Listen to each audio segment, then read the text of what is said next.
अनिल कुमार धमधमपुर।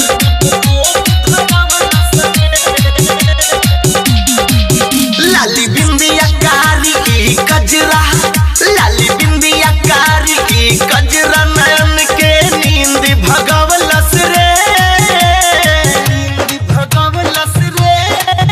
हई लल की ओढ़निया वाली प्यार के रोग धरवलस रे, हई लल की ओढ़निया वाली प्यार के रोग धरवलस रे।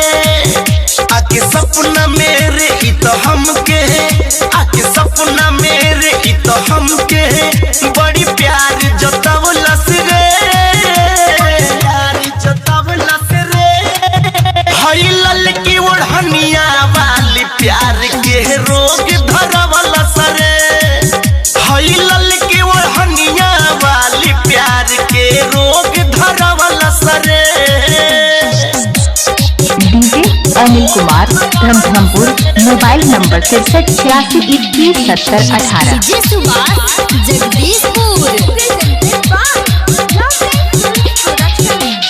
हाई हील के सैंडल जबरी कमर हिला के चले, बट कमर कमानी चल मस्तानी इह देख के दिल मोरा जले। पेन्ही हाई हील के सैंडल जबरी कमर हिला के चले, मारी कन खिसून रे यारबा, मारी कन खिसून रे यारबा, दिल के मोरा हार्ट बढ़ावलस रे। अनिल कुमार धमधमपुर। हई लल की ओढ़निया वाली प्यार के रोग धरवलस रे, हई लल की ओढ़निया वाली प्यार के रोग धरवलस रे।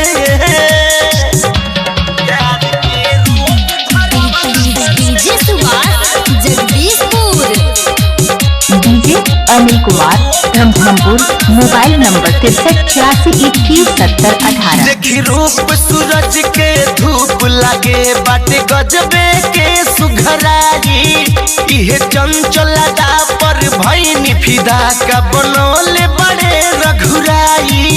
देखी रूप सूरज के धूप लागे बाटे गजबे के सुघराई, इहे बात समझ में न आवे, इहे बात समझ में न आवे, कैसन जादू चलवलस रे, चलवलस रे। हई लल की ओढ़निया वाली प्यार के रोग धरवलस रे, हई लल की ओढ़निया वाली प्यार के रोग धरवलस रे। आके सपना मेरे ई तो हमके, आके सपना मेरे ई तो हमके बड़ी प्यार जतावलस रे, प्यार जतावलस रे।